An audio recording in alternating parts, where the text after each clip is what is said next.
काबली पुलाव आया और छा गया, और जो हाजी मुश्ताक थे वो जो है ना, वो लोगों के जहनों में कहना चाहिए कि दिलों में घर कर गए।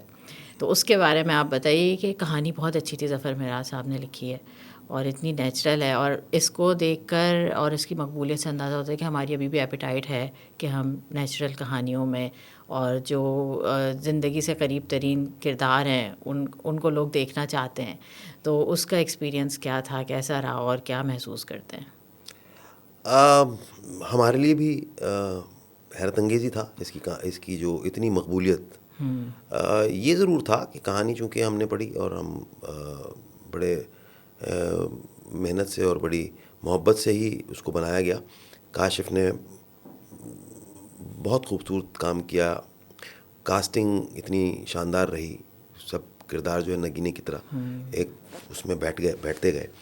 और चूँकि कहानी मेन तो कहानी ही है, और वो इतनी खूबसूरती से बुनी गई है कि किरदार उसके जो हैं वो तो हम ये समझ रहे थे कि एक ऐसी कहानी होगी जो कि काशिफ़ के ह्यूमन प्लेस थोड़ा सा रन ऑफ द मिल नहीं होते, थोड़ा सा आउट ऑफ द बॉक्स चल रहे होते हैं, और उसकी एक मखसूस ऑडियंस है। हम ये समझ रहे थे कि हम कोई ऐसा काम कर रहे हैं जो कि लोगों में मतलब उसको यानी क्रिटिकली एक्लेम ज़रूर होगा, लेकिन इतना मकबूल हो जाना ये हमारे उसमें नहीं था, क्योंकि एक बड़ी बारीक सी लाइन थी इसमें। और तो वो बड़ा वेल रिसीव हुआ, अल्लाह का शुक्र है। और वो मैं समझता हूँ कि जब कुछ चीज़ें हो जाती हैं, वो उसका आपको पता भी नहीं होता कि कैसे हो गई। अभी भी लोग सवाल करते हैं कि कैसे, क्यों। मैं सोचने लगता हूँ कि कैसे, मैं कहीं भी जोड़ने की कोशिश करता हूँ, वो जुड़ती नहीं है चीज़। मुझे लगता है कि शायद ये डेस्टिनी थी, ये जो लोग जमा हुए एक साथ, ये उन सब का जो है वो जो कहते हैं ना कि एनर्जीज जो हैं वो मिल गई, और वो समहाउ रेजोनेट कर गई वो ऑडियंस के साथ भी ना।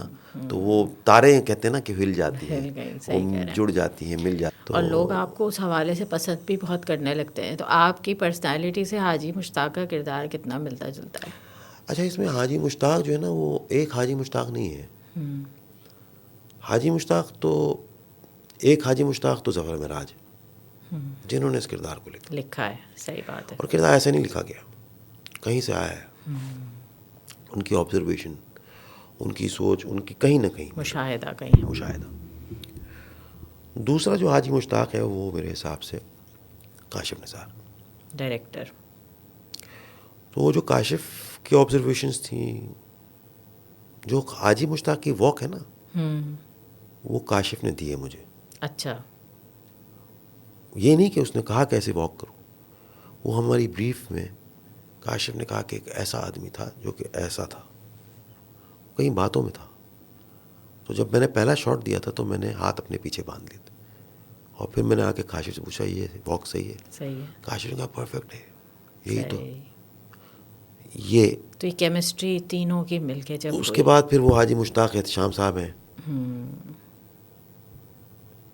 जिन्होंने देखा है हाजी मुश्ताक, अपनी ज़िंदगी में देखा है। सही। और हाजी मुश्ताक ही नहीं है, हाजी मुश्ताक और बारबीना को देखा है। अच्छा। इस एज ग्रुप के, इस एज गैप के साथ देखा है आपने? बिल्कुल देखा है। सही। इतना एज गैप नहीं, लेकिन स्लाइटली इससे ज़रा सा बड़ा एज गैप, लेकिन तकरीबन वाक़यात हालात ऐसे ही थे। और फिर ये जो चौथा हाजी मुश्ताक है वो लिखा हुआ हाजी मुश्ताक है जो हमारे सामने है। तो ऐसे नहीं बना वो, इसी तरह से। और यकीनन दूसरे कैरेक्टर्स भी हैं, जैसे बारबीना का कैरेक्टर है, बारान का कैरेक्टर, ये कहीं ना कहीं रोनुमा होते हैं। और इत्तेफाक देखिए या राइटर की खुशबख्ती कहूँगा कि उसने जो सोचा उसको वैसे ही मिल गया, वैसा तख्लीक कर लिया और गया, फिर तख्लीक किया उसको काशिफ़ ने। जी। तो और वो खुश भी हैं कि हाँ, ये सब जगह जगह जहाँ भी आया कोई, उसने अपनी छाप छोड़ी, वो दिलों में घर कर गया, उसके बारे में बात हुई। सही। ये अहम होता है।